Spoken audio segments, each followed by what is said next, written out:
She who thrives. Phoenix rising. The true me. The ups and downs crazy in life.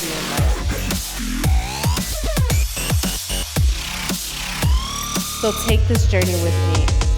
She who thrives. Cheers. Yeah. Good morning, sunshines, and happy new year. Welcome to 2024. This is She Who Thrives podcast, where we shine the light on women who have faced different adversities in life and have become successful in their own rights. And today we have a special guest named Lesline Pittman. Yay! I have met her through a networking event. She is part of a group called Women on the Rise. Yes. And I've been on and off with that group. Yeah. I tend to stay away when I'm going through my own personal things and come back. Yeah. And it gives me life and then things like that. But we met through there. I can't remember which event it was. But I invited her on, and I'm excited to talk with her because I started to stalk her. I do. Stalk me, yes, please. And when I seen that she was a yoga instructor, I was like, I have to have her on. So without me keep on talking, thank you for coming. Thank you. Do you want to share about yourself, a little bit about yourself, your bio? Yes. Oh, thank you. I get to do it myself. I kind of like that because when I hear it back, I'm like, oh, God. I was reading. I was like, should I read it? Like, let me see if I should read it. I was like, no, because I might butcher something and I don't. But I'm going to hold you accountable. Okay, don't be too humble. Lord, all right. Because I know I'm guilty of that too. I don't want you to be humble. Be yourself and tell us about yourself. Yes. So I am a mom. I have two little ones. So I have a daughter who just turned 4 on the 8th of this month. We're in December right now. And then my son he's 5. So I have a daughter who's 4 and a son who's 5. So they're about 18 months apart. Oh, wow. So that takes up a lot of my time in a good way. And part of a lot of my story that we'll be talking about is because of my daughter specifically.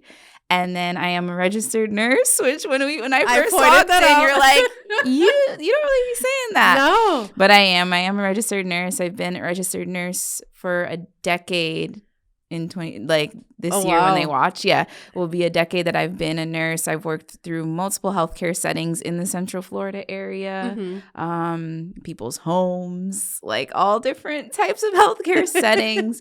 And I'm a yoga teacher, and I'm also a wife. I am married to my husband, my high school sweetheart. Oh, wow. Ups and downs, but we're here. Today, actually, I was like, I can't be a single parent. This is too hard. It's very hard. And like my son, he got hurt today. He's fine, but he got hurt at school and they called and like, thankfully, like my husband could pick him up. And it's a lot of coordinating. It's a lot of just like, feel like you're playing a game and I'm not one for like games, to be honest. So it's like, oh my goodness. Like a single member game. You need to be in a team. Yeah. So today I was like, I can't do this by myself. So yeah, I think that's me. I'm trying to run through it. Oh, yes. And then I'm the director of Women on the Rise, which is how me and you met. And what else? I think that I'm back in school. I'm back in school getting my master's. Wait, you did say master's in nursing. Yeah, to become a psychiatric mental health nurse practitioner, which is also part of my story with my daughter and stuff. We can get into that. Mental health is something I'm really passionate about, and I realized I'm like, I can go back to school. So I'm doing that. I'm in my second semester right now. So where do you find the time to do all of this? Because you have two little ones and you took time to come here. You're going to school, your wife. So how are you managing all of that? Yeah, it's a lot. And I still work my corporate job. I forgot to mention. Yeah, so I am a registered nurse and I work for an insurance company. So what are you doing there in that world? Yeah, I work for an insurance company in the NICU department remotely. So I get to still use my clinical, like my license, but it's all on the computer building authorizations for the NICU babies. Okay. So I'm reading their records and then leveling them based on what the doctor said they did, to the baby that day. Okay. That's interesting. Right? I know. It's like that and then yoga. Like what? How do they? I mean, it's a balance, I would say. Yeah. And yeah. So what made you do the whole nursing world and then yoga? Yeah. Like, how did you get to that point? Yoga actually came first. Oh, really? Yes. In 2009. I went to my first yoga class. There used to be a Bikram yoga studio by Fashion Square Mall. It's closed now, and Bikram in itself is kind of, I guess, not like controversial. Anyways, but that's where my yoga journey started, and I actually really liked it. I don't know if I'm a type A person because I was actually talking with somebody today, but I like structure. You want to explain what type A is? Because there's going to be a lot of people that may not know. Yeah. So type A is somebody that like if I'm like I want you to do X, Y, and Z. I guess people that aren't type A, like if I said do 1, 2, or 3 in these steps, a type A person is going to do 1, 2, 3 in those steps. Whereas somebody who's not type A, they're like, I'm going to do 2 and then 3 and then maybe 1. Right? That's me. Okay. And we need both people, like we need both type of people. So with Bikram yoga, it's what I said, like 1, 2, 3. So it's like poses 1, and do not quote me on this if there are yogis watching, but it's like poses 1 to 28. And you do poses 1 to 28 in that order. Oh, I would have lost. They would have lost me like at number 3 because I would have been bored. I loved it because also think like when you do a fitness class, especially if it's like something new for you, you don't know what to expect. Yeah. And I liked knowing that, okay, after like the first few classes, like, okay, I know what's about to happen. Yeah. So I liked that. I liked the regimented structure. And then on top of that, it was also hot. So the room is like hot yoga. It's hot yoga. And mind you, we live in Florida. So I don't know if I can do that, especially right now in my 40s. Yeah. I tell everybody I'm premenopausal. I don't know if it's true or not, but I feel that it can happen because with me having the PCOS, I can fall into that premenopausal, but oh my God, I would die. Yeah, no, it's you die and you come back. So like I kind of like that experience of like feeling like I'm reincarnated, renewed, refreshed. And they like lock the door, which that's in itself. People are like, so I can't leave. Like I had a friend. No, I would freak out. I loved it because I don't know. It just it was an escape. It was an escape, and mind you though. This was when? 2009. So what were you trying to escape from? Right. And that's what I was just getting at because I was like, I wasn't married. I just graduated high school. Okay. So I had no worries. I really didn't. But it was just, I don't know if the word was escape, but it made me feel like I was at church. And we've shared this on call. Like I grew up in church and at that time, though, I stepped away from being in church. I just didn't feel like it aligned with me at that time in my life. And this, even though I'm explaining, like, gosh, that sounds so intense, it just felt the community aspect of seeing, like, the same people coming back to the class, having the same instructors, hearing what they're saying. And it was community. I get that. What it was. I get that. I understand that. Yeah. I miss that. Living here in Orlando because back home in Chicago, being in a certain neighborhood, everybody knows each other. So then coming to a different city, it's not that way. So it's kind of weird. So I get that. Yeah. But I still haven't found like that community where I want to stay. I don't know what it is, but yeah. And do you have any family, or is it just you here? I have friends that have become family, but I'm a loner. So I do well being by myself. I'm the same too. So I re-energize by myself. And I'm constantly doing different things and trying different stuff. And not all my friends like to do the things that I do. Same. So that's with the Bikram yoga. It was actually my friend though invited me. So it was me and her, and we went to maybe 2-3 sessions together, and then she fell off. And I was like, well, I got a membership. I did the whole thing that summer. I'm not wasting my money.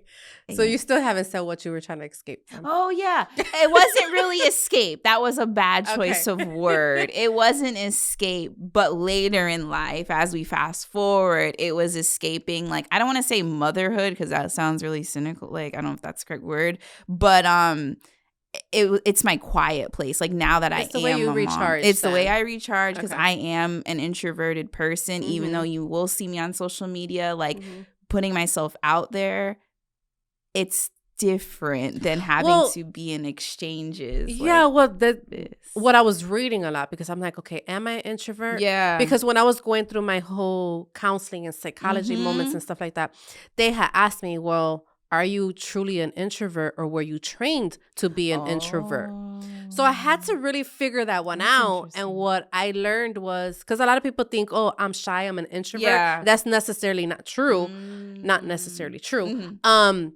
So it's basically your introvert, introvert, extrovert, depending how you recharge. So if you retreat and recharge by yourself, then you're an introvert. But then if you recharge when you're in a group setting, then you're an extrovert. Yeah, it has nothing when I'm by myself. It has nothing to do with how, because I'm an introvert, I have to retreat and recharge by myself, but I can speak and I can talk to other people, but there's sometimes I don't want to be in a room with a bunch of other people. But I feel like what's interesting with social media, because people will think like, oh, you're always online. And I'm like, that's different, because I have the opportunity like to pick up my phone and do the thing. I have control of that. Like once I'm tired of that, I don't got to go back on if I don't want to that day. Whereas like talking with somebody in conversation, I have to give that person all of this energy right here, right now. So like, I feel like I don't know if it's a misconception with social media. I feel like people think like if you're showing up all the time on social media, that means you're extroverted. And that's for me, that's so far from the truth. And the more that I have put myself out there and like study other people that are like on social media and stuff, I'm like, oh, we're actually kind of the same with that. Like people who are really putting themselves out there. I'm like, oh, we're all like kind of introverts. Like we just put on the role of, I don't even know it's putting on I don't think it's a role. I think we can be extroverted for whatever duty we're taking on, but then we need to retreat back. Yes. It's like me right now. I was always staying away from social media, but that's because of my self-esteem and things like that. Now I'm just been putting myself out there, and you see me more on social media, but I have to stay by myself. Yeah. Like I need that time to stay away from everybody. So I'll post, and then I'll look at this later. post, ghost. Yes. Yep. But that's just my time to recharge. Yeah. So it's a little different. So from yoga, then you went into nursing. Yeah. So 2009, did my first yoga classes, fell in love with that. It fell off the back burner once I started college and things like that. 2012-ish, I went to nursing school. Got my associates as a nurse, started in the healthcare field, started working as a nurse in 2014. So then started working as a nurse in 2014 and worked, like I said in my bio part, I worked a lot of healthcare, like a lot of hospitals in Central Florida for about 2.5 years. In 2016, 2017, I was sick of it. And this was before the pandemic. And now we know more than ever how much like frontline workers like are put through the ringer and like the short staff, all of that stuff. But anyways, decided to move. What's beautiful with nursing, I will say this, like for anybody that's watching or listening, there's so many niches within nursing. Like I'm still a nurse, but I don't work in the hospital. Yeah. And that's also kind of the reason I would have shame about saying that I'm a nurse, because I'm not in the hospital. And people, every time, people give me that same reaction face where I'm just like, and I'm like, okay, well, thank you for hyping me up. But like in the hospital, like a lot of nurses, they like eat their young, and it really dampened my self-esteem as a nurse because like you're working as a nurse and you're asking these questions as a young nurse, and the older nurses are expecting you to already know the answers. Mind you got people's lives in your hands. Okay. And so after asking questions multiple times, you're just like, you know what, like, I guess I'm not a good nurse. You know what I mean? So then it's like, I'm just going to find something that I can like work in an office setting or remotely, because I'm not a good nurse. Like, this is me, things I'm telling myself, right? So then I started working in case management, and now fast forward, here I am for an insurance company. But that in itself was like, I guess I'm not really a nurse anymore. So I would just stop. I just kind of shied away. Yes, I still work, but like I won't be like, I'm a nurse. Like, that's not the first thing I normally say. What does your degree say? That I am a nurse. Okay. I get what you're saying. I know. I went to school. I passed my boards. Like I did all of the. I know. Although you're not, even though you're not practicing what other people have that idea of what a nurse is, doesn't mean they have the right to take that away from you. I appreciate that. Don't take that away from yourself. I do it. I know I do it just because I'm like, I don't want to say that, I have an MBA. I have a master's in accounting and financial management. I have these, masters or whatever, and people still look at me like, oh, it's nothing. No, I worked my ass off for that shit. Yes. So I want you to, I got to tell myself that, I got to celebrate that. Those diplomas I have on the wall, I busted my ass off for that. Yeah. So yes, I have these masters. Yes. So you're going to keep on saying, yes, I am a nurse. I also practice this. Yes.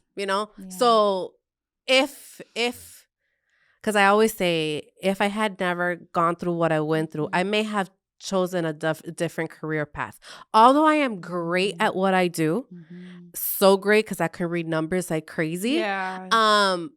But I probably would have done more on the creative side, and I guess that's why I started doing all of this. So if you had a chance to do something else, would you do something else? Yeah, and first word that comes is no. Like, because hindsight, right? Like, now, because I relate with you in the sense of the whole creativity aspect. Like, I didn't think I was a creative person until like 3 years ago when I became certified as a yoga teacher. Because being a yoga teacher, you have to be creative in how you design the flows for the students, and it's very intuitive as well. But when I first started as a yoga teacher, I would write it down because like the nurse side of me is like, it has to be. And I don't know if I'm type A. This is okay. Let me just a side note. I was talking with Arlene, who is going to be coming on. Yeah. And she was explaining type A to me. So shout out to her for giving me that definition. And I was like, I guess I'm not type A then either. But I say all that to say, I am just somebody that's like, I have to write things down. So when I like got my certification as a yoga teacher and like, okay, now you have to make these flows for your students. I'm like, let me write it down. So I'm like writing it down. But then more as I'm teaching more and teaching more, I'm like, actually, let me get creative with it. Better. And I flow better instead of me. Because I literally, if you look at some of my YouTube videos, I'd have like a book, like my notebook of my flows, like, and I'd be looking and like, okay, next we're gonna do downward dog. Okay, next we're gonna, But it kills your flow when you try to do that. That's the same thing with me. So every time, you guys, I look at everyone's bio and then I try to come up with a script. Yeah. So I have questions, but for some reason I never really follow them. And I'll try to look over to see and make sure, but it flows natural to me when we're just sitting and having a conversation. I like that personally. I know a lot of people don't. They're like, give me the questions I need to know. And I don't like that. I kind of like coming in and just having the conversation. And I feel like what came to mind when you're saying that is like when you learn how to lean into your creativity, you're also leaning into your intuition. Yeah. And a lot of us aren't taught to trust our intuition. And the reason I can even say all that right now is because of going more in depth with yoga, right? And just like learning about myself. Because I think we talked about this when we first talked, like, and I want to put that out there. Yoga is not a religion. It's not like any type of cult. But do people believe that though? Yes. Yeah. Especially like in Christian faith and stuff, people will think like, worshiping devil, all those type of things. Is it because you're tapping into like the mind type thing or... They say like, and don't ask me who these are just things I hear other people. And I try, when I hear it, I instantly just like move on. Cause I'm like, I just know how good it made me feel. Yeah. And like how it's opened me up to like connecting with amazing people. So like, why would you say that? And then I kind of get a little triggered and offended. So I just like block the people that say those kind of things. Like you are giving me negativity. I don't want you. Don't like. That's the one part. Do not listen to that part of what I said. But for my piece, I'm like, but I don't know why people. They'll also say like the poses, like certain poses are not. Oh, that's interesting. I don't know. I don't think I've ever. Okay, my thing is I've tried yoga several times. Yes, that's good. Yes. So for me is I can't quiet my mind. Yeah. And I think that's the hardest thing. You and I did speak about that. I have, and I don't know if it's just me naturally or because I'm an entrepreneur that I have 10,001 things going on, or I have so many projects going on right now that it's just like my mind does not shut down. And then I start creating, even if it's not about what's happening, I start creating stories in my head. Yeah. So my next book is going to be a fiction novel. Because I have all these stories in my head. They just don't come out. They don't stop. Yeah. So it's hard for me to just like quiet my mind. But I also have wrist issues because of typing for so many years and the 10 key. And then I have sciatic issues. So then I start feeling pain here, start feeling pain back there, and then I look around and like I see these older ladies doing it. I'm like, I'm a wimp. Like, get it together, Janell. Wimp, but you want to be like those older ladies. Like the main reason I like practicing yoga is just for mobility, because those older ladies that you see practicing yoga, they're standing upright. You know, they making me feel guilty. No, even me. I have like this whole time, like crap, I've been slouching the whole time. But like, I naturally roll my shoulders forward. But that's sitting at a desk all day long. But yeah, let me just try to roll back. That's such a common thing for your mind to wander, and not even wander, but have all those thoughts. That's a good thing. That means, that's what I say in my classes all of the time. That means you're a human. Like, and I feel like we put so much pressure on ourselves when it's like, okay, I'm gonna quiet my mind, I'm gonna meditate, and then you're like beating yourselves up. And the reason I love yoga is because for me, the spaces I cultivate when I teach my classes is a non-judgmental space. So I want you to come into the space and not beat yourself up. So it's okay if you have 1,001 thoughts going on in your head. Let those 1,001 thoughts jumble in your head, because you don't have that time to do it anywhere else. So use this class to do that.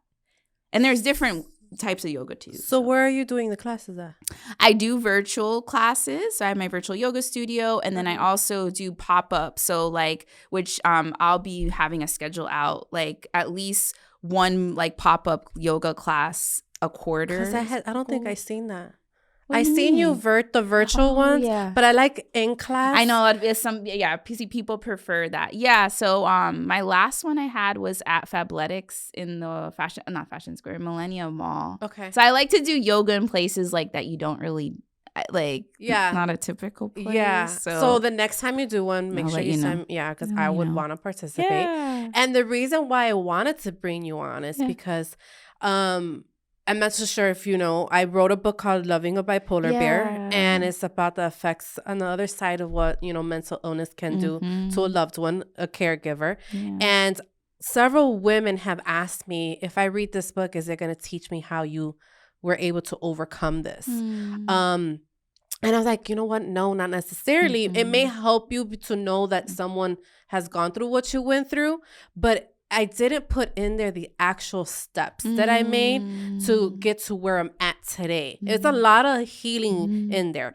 And I tell people, you know, it's not one size fits all when it comes to healing. Yeah. So you have to really figure out what is going to be great for you and yourself and your body and your mind. Yeah. But yoga was one of the things that I went and I tried out, and I still keep on trying to see. But when in our conversation, you had came out and said breathing is another part of yoga. I was like, breathing? Like, I don't remember anyone ever saying anything. It's just, to me, it was these poses and downward doggy and this and that. And it's like, I can't do this. Like, and then you just count yourself out from it all together. Right. Yeah. I can lift some weights, guys. I can do so many things with my legs and lift myself, but when it comes to these poses, I'm like, what is wrong with me? I know. So that's, and that I know that I'm not saying like I know, like, but I'm saying that's how a lot of people think, and it's also how it's marketed, like how yoga is marketed, and how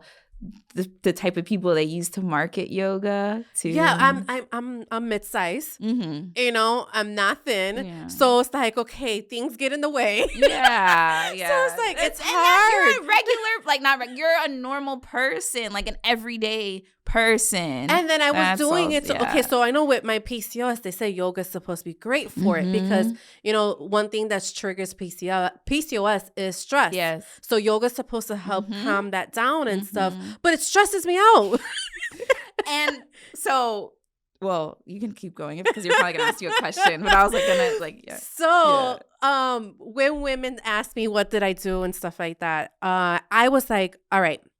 With this platform and this podcast, I really want women to hear what I've gone through, and maybe they'll get an idea of what they can do. Yes.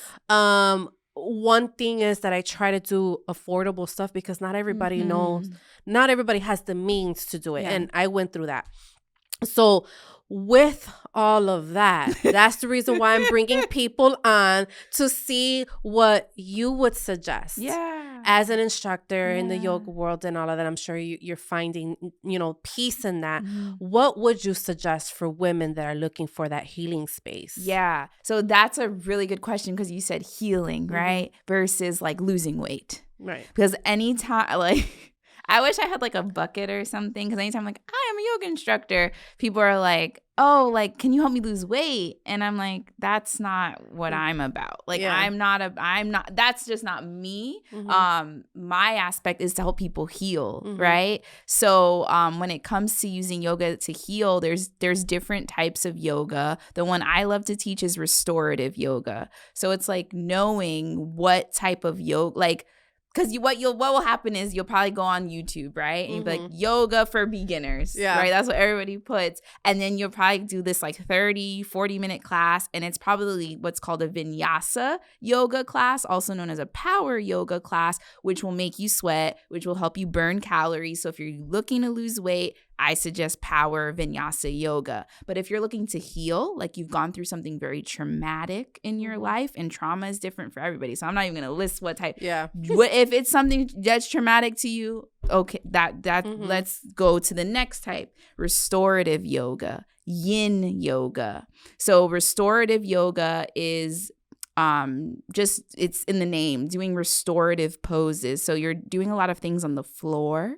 We're doing a lot of breathing.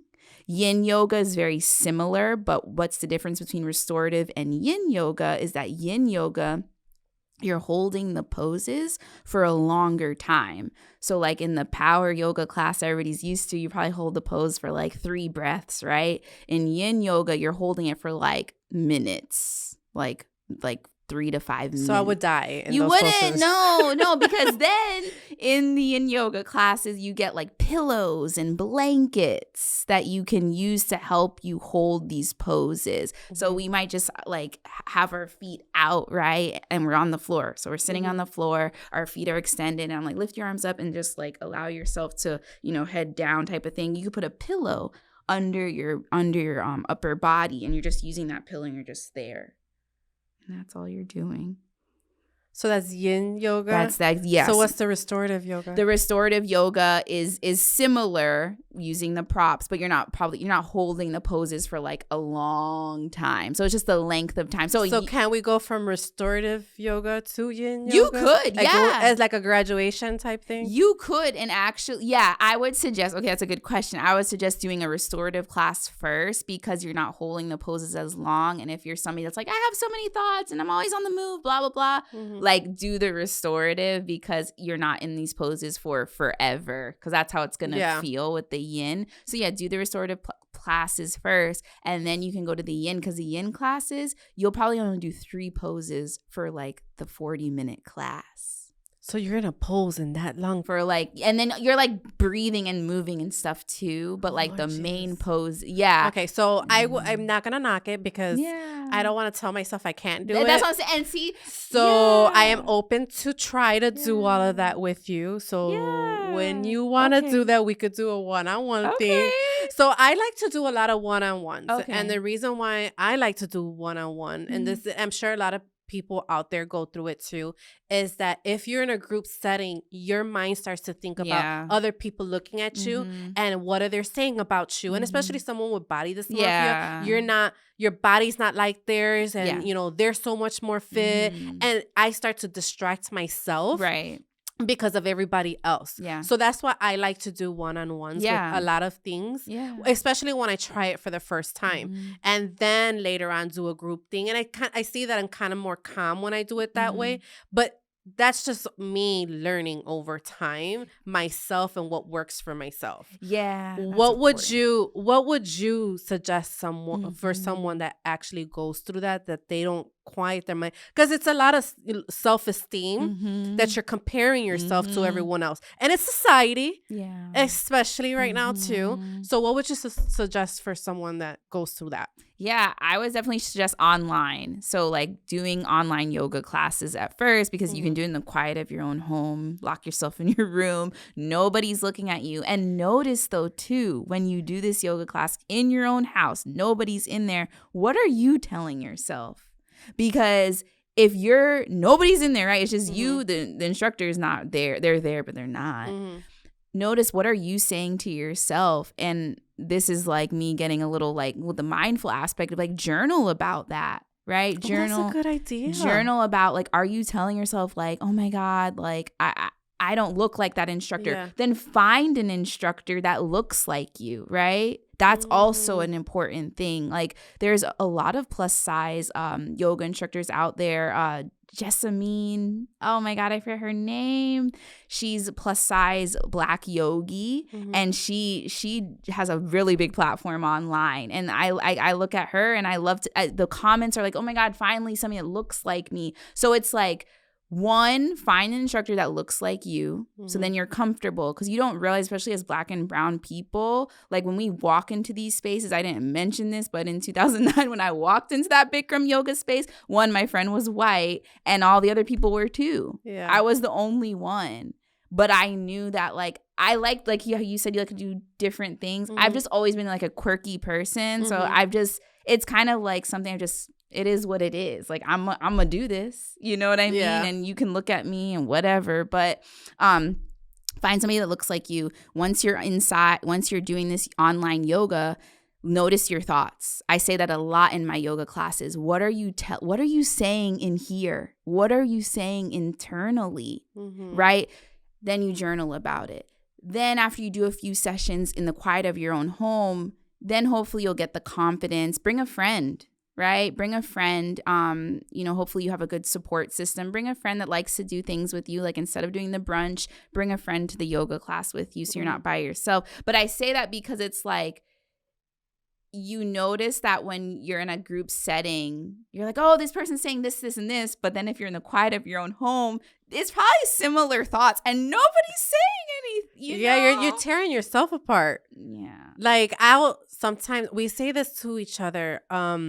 Sometimes I'll say, oh my God, I look so fat. Yeah. If I'm with my niece or whoever's with me, like, stop talking about my friend like that. Or because you're so tough on yourself. Yeah. I know I am. And I still kind of am. And I'm breaking out of that. And I'm in my 40s. So, but it comes from that childhood. Yeah. And it comes, and I've been a lot better being on the podcast, being this host too. Yeah. I have seen my progression. It's like, oh my God. Yeah. So I try and I encourage different, women to go and try to do different things like that. But not everybody has that self-esteem to do it, to pull it off. So, I love that. And I really want to take that and put it on paper, because I journal with certain things, but I never thought about it during like yoga and stuff like that. So that, I think that's pretty cool. So I know you said you're back in school. Yeah. That's crazy. I'm sorry. When I hear it out loud, I'm like, what am I doing? I don't know. You're back in school and you say you're going for your master's in nursing and what is it? Psychiatric mental health.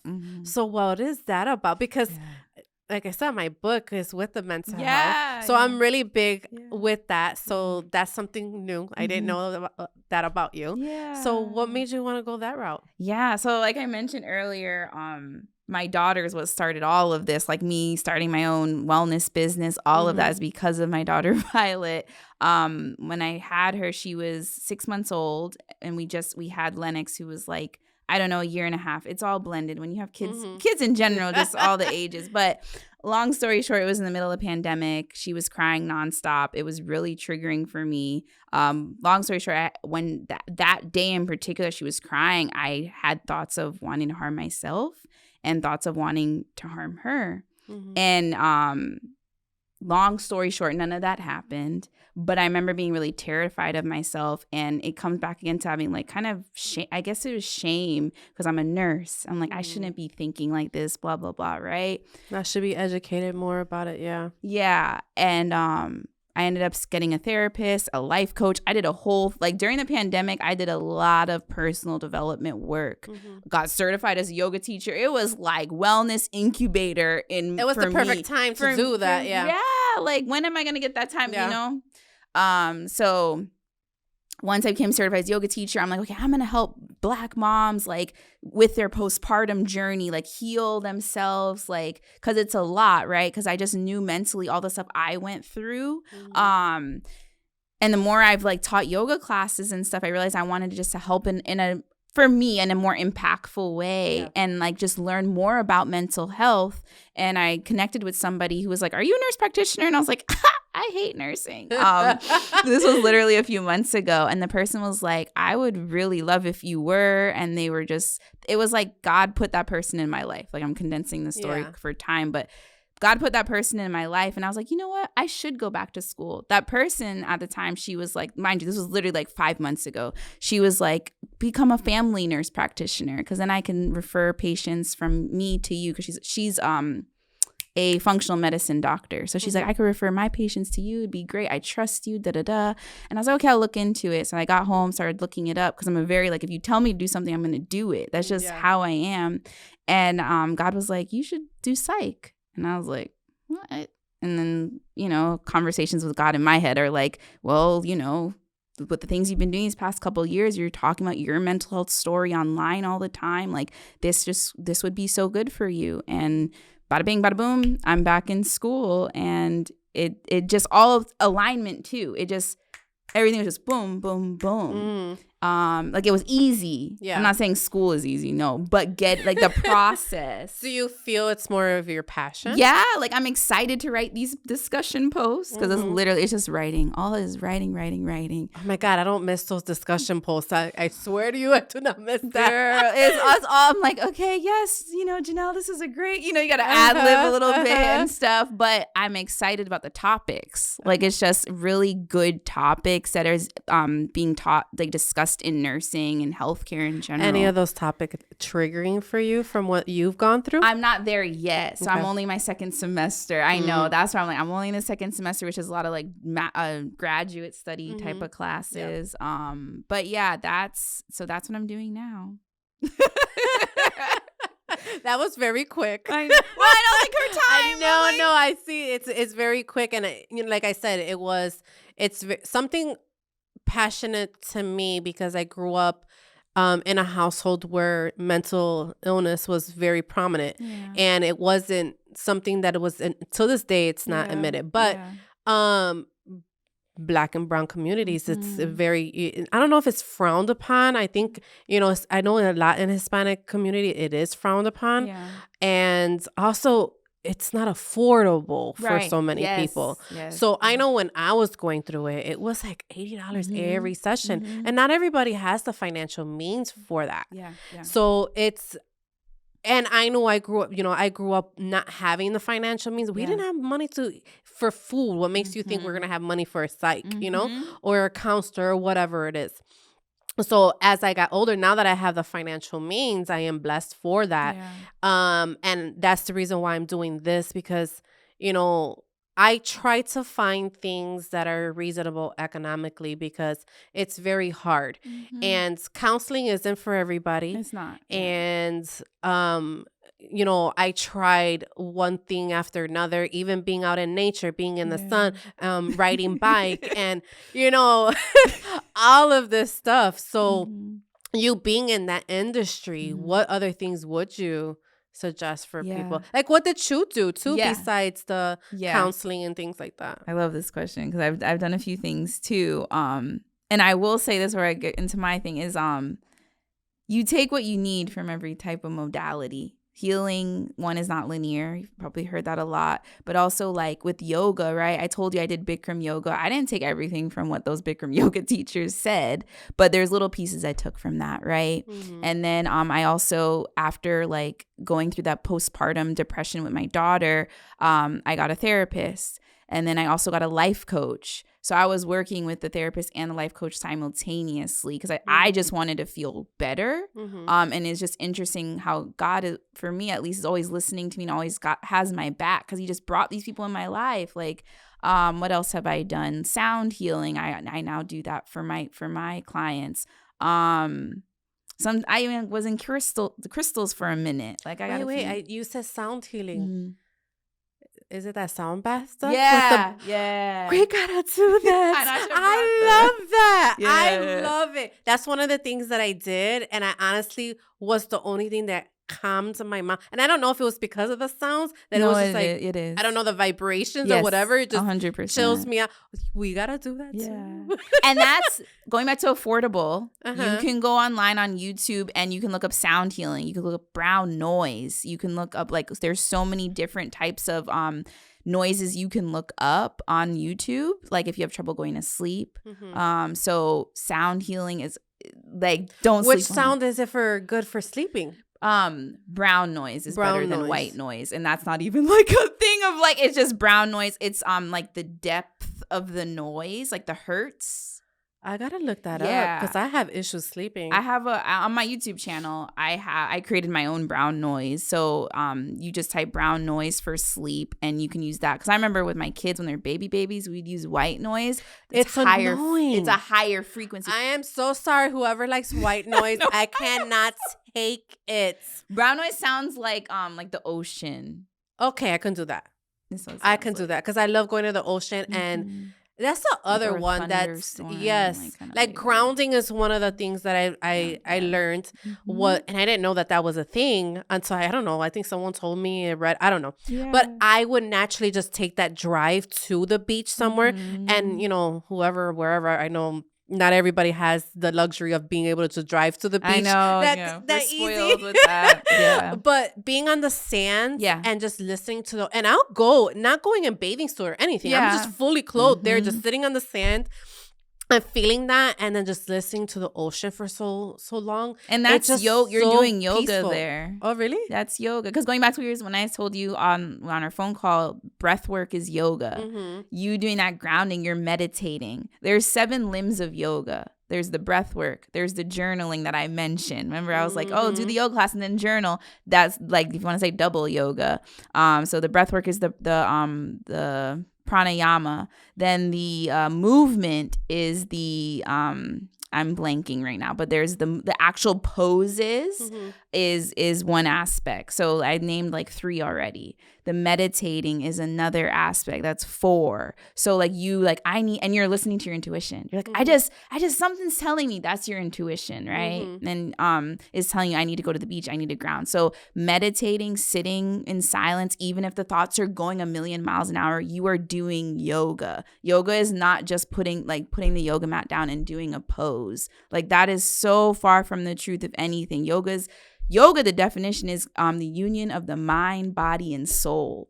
So learning how to unionize those 3 things, your mind, your physical body, and your soul. So I do it. I just don't do the poses. Yeah, and that's okay. Because I do all of that. I literally been journaling since I was a little girl. Yeah. That helped me get through a lot with my mom. And I was little. I was very little. Like, I don't know. I just knew I had a notebook and pencil and just wrote. Yeah. That's all I didn't know that back, that's journaling or anything. And that's how I like to teach people because I feel like people just count themselves out for so many things. Count themselves out of healing themselves. Or not even healing themselves. Like you're using these modalities, your God, whatever you call on to help you get through things. But don't count yourself out from you don't have to like survive. You're here to thrive. Like we really are, especially as Black and brown women. Like we deserve to thrive and live full, abundant lives. Definitely. Yeah.